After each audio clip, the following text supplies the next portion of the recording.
Hi there, everybody. Today I've decided to make a video about tithing. And the thing that brought this on is that there's a very well-known, famous preacher who comes on TV, and this particular preacher made what I consider to be a pretty outrageous request.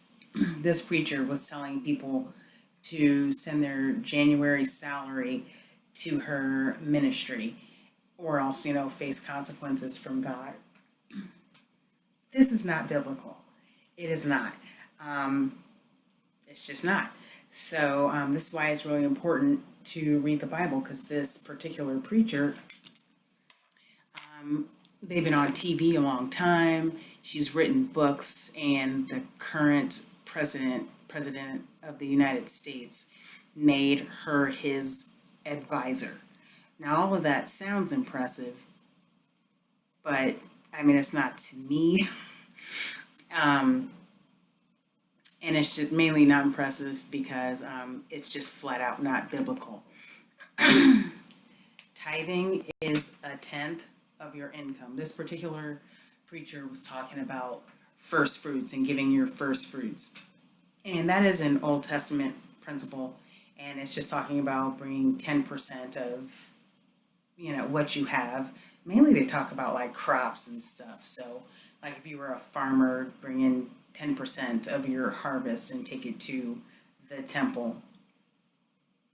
Now we mostly think of it as 10% of your income.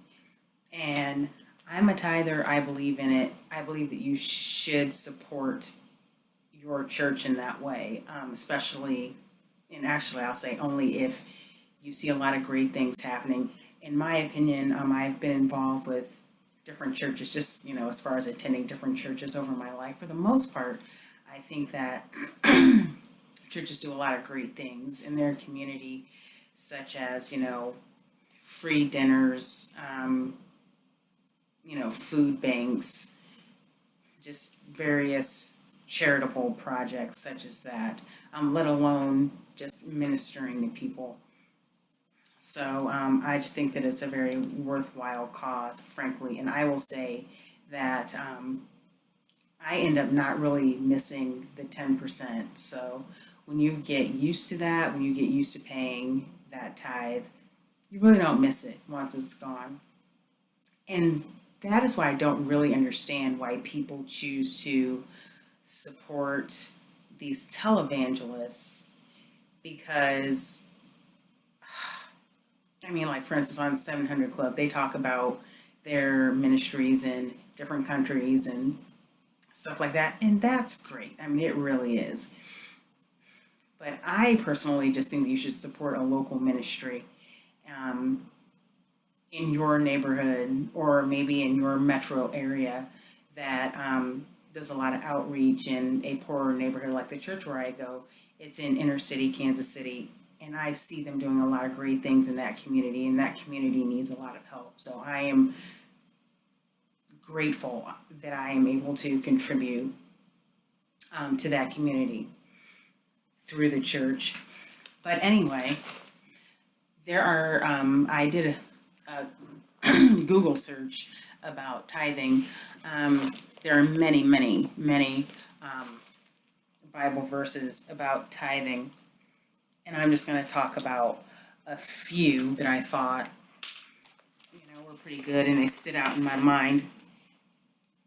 I will start with Proverbs 3:9. Actually, instead of looking at it on my phone, I'd rather look at it on my Bible. So let me turn to that real quick.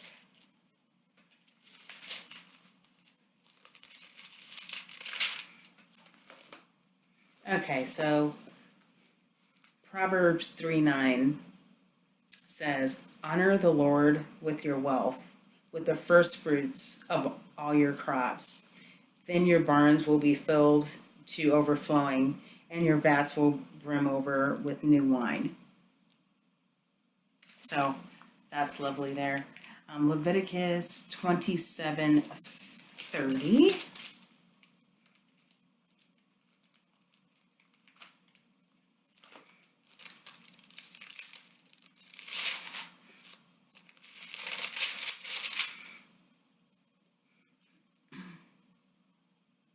Okay, Leviticus 27:30.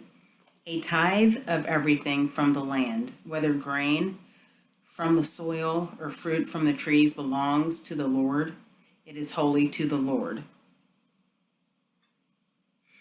Um, for fun, I'll just read the next verse. If a man redeems any of his tithe, he must add a fifth of the value to it. The entire tithe of the herd and flock, every 10th animal that passes under the shepherd's rod, will be holy to the Lord. He must not pick out the good from the bad or make any substitution. If he does make a substitution, both animal and the substitute become holy and cannot be redeemed. Okay, well, I only wrote down this first verse, but a tithe meaning a tenth of everything from the land, whether grain from the soil or fruit from the trees, belongs to the Lord. It is holy to the Lord. This last one, and this one stood out because it was in the red letters in the Bible, so it's one of the words of Jesus.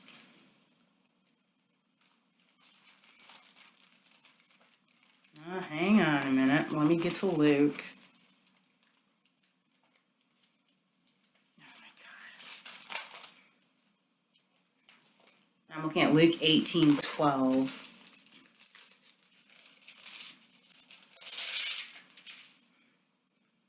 Okay.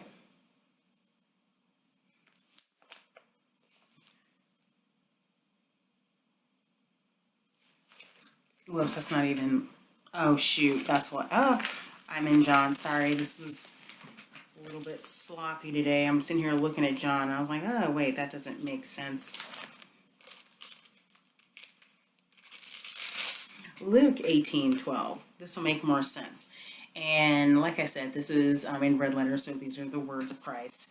I fast twice a week and give a tenth of all I get. So that was Christ talking. Jesus Christ himself gave a tenth of all he got. So, it's a good thing to do. It is biblical to tithe, but all these preachers that say, oh, give to my ministry and you will be blessed. That is, that's snake oil right there. So, beware of that. And that's pretty much all I had to say. I just think it's a good principle. I feel like I've learned a lot from tithing myself. So I feel like it's a good practice. It's a good discipline. Kind of helps you get more discipline with your money, I feel. And, you just feel good about just helping your community. And I feel like it improves your relationship with money. You're not as stingy, I guess you would say, and just kind of conditions your heart and gives you a more generous heart. So anyway, that's all I was going to say about that matter. And I just felt like I just kind of needed to say that. So don't listen to any hustler preachers. And give to your own neighborhood, so you can see that money. I'm a person, I like to see the money. I don't really mind spending money as long as I can see it. So, be blessed. Thank you. And stay warm, especially if you're in the Midwestern United States, because we are having a very, very, very cold winter right now. Bye.